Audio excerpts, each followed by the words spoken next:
The heat is on Bitcoin treasury firm Strategy. The stock right now plunging further into the frigid depths of its own crypto winter. Shares are dropping another nearly 9% right now, sending it to the very bottom of the NASDAQ. The picture this whole week has been a bloody one for the stock.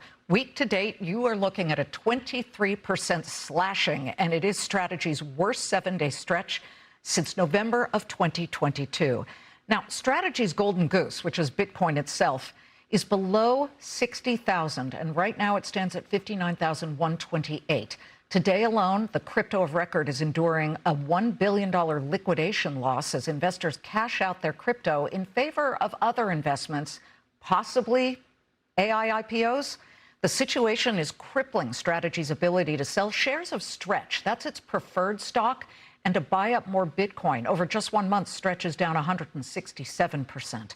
And one investor keeping a close eye on all of this is North Carolina Pension Fund, which owns more than 133,000 shares of Strategy. Despite that exposure, the fund is easily outpacing the S&P 500 and has become the 9th largest pension fund in the U.S., surpassing more populist state funds like Ohio and Pennsylvania. What is North Carolina investing in that's driving its $148 billion? Joining me now, first on Fox Business, the man in charge of that fund, North Carolina State Treasurer Brad Briner.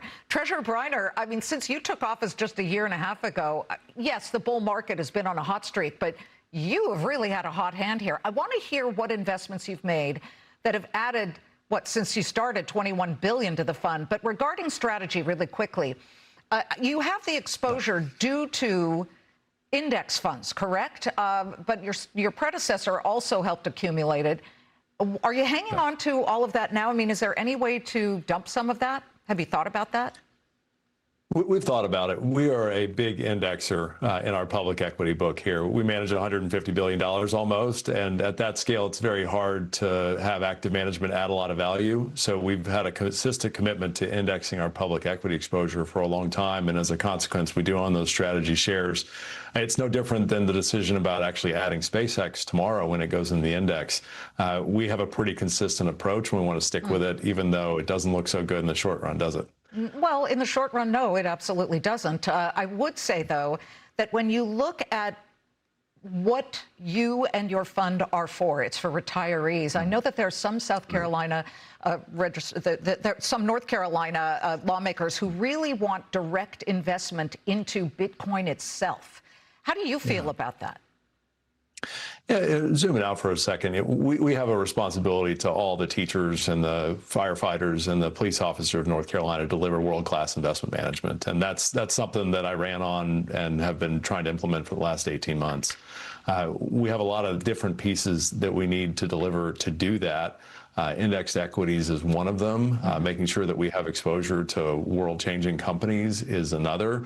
To some degree, understanding what's going on in crypto markets is an interesting topic, but not really an investable topic for us in the context of delivering those kind of rates of returns at a low level of risk that the people of North Carolina deserve. So we continue to study it. We continue to be pushed to look at it further, but we also continue to not buy it.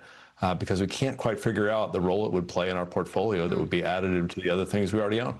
Interesting. And there is the feeling that to give retirees exposure to something that is traditionally very volatile might be a bit risky. That said, the biggest holdings in the fund, NVIDIA, Amazon, I know you have Microsoft, you've got Alphabet, you've got Apple. Those have been incredible winners. What names did you add that hadn't been in the fund before that have done well? Yeah, we have added a lot of private technology names to the portfolio since I started. We obviously identified that artificial intelligence was going to change so many things, and those companies were by and large private. And so we went out of our way to seek private interests in those companies, the biggest of which is Anthropic. And so we've made over $500 million on that position alone.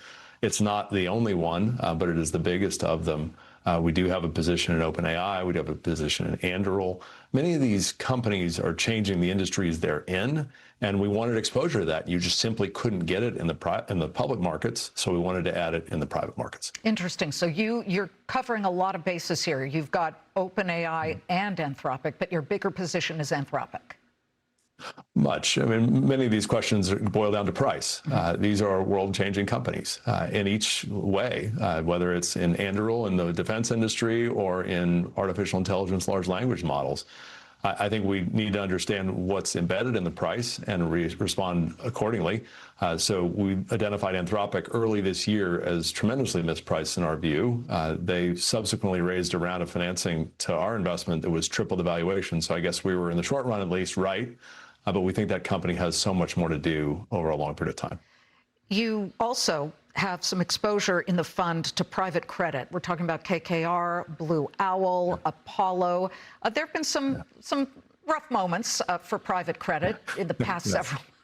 Well, starting in December of last year, and they have capped the ability for investors to pull some of their money out. Does that concern you at all? It does a bit, but it actually represents a bigger opportunity for us than a concern. So these are the public equities that we own through that index equity strategy. On the private side, there are many investors who seek liquidity here, and that has a cost to them. They signed up for a semi-liquid fund, and emphasis on the semi, I suppose. So we're trying to provide liquidity to the folks who want it, where we see value in the underlying assets. We've had conversations with many different private credit providers around being a strategic investor in these funds and providing liquidity to those investors who need it.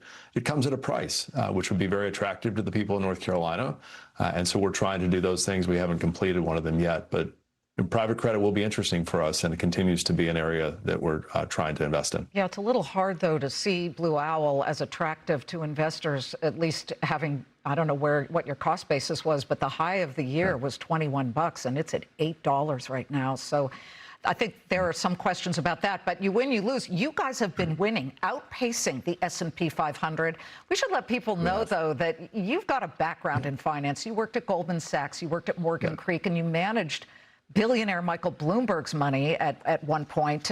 How do you go about assessing what could be a great investment for anyone, not just a fund or an individual? I think the first key is humility.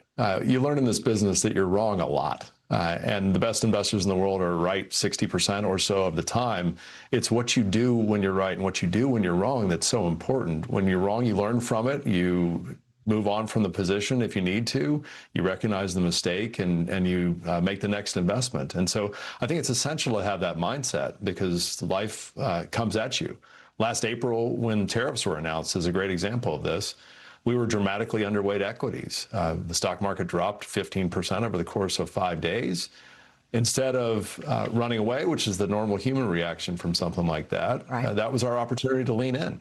And so those are the lessons you bring to this as a professional investor over many years that are really important to delivering the type of returns that people need to have. Well, you've done incredibly well since you began, and it wasn't that long ago. So congratulations to certainly the retirees of the state of North Carolina. Thanks, Brad.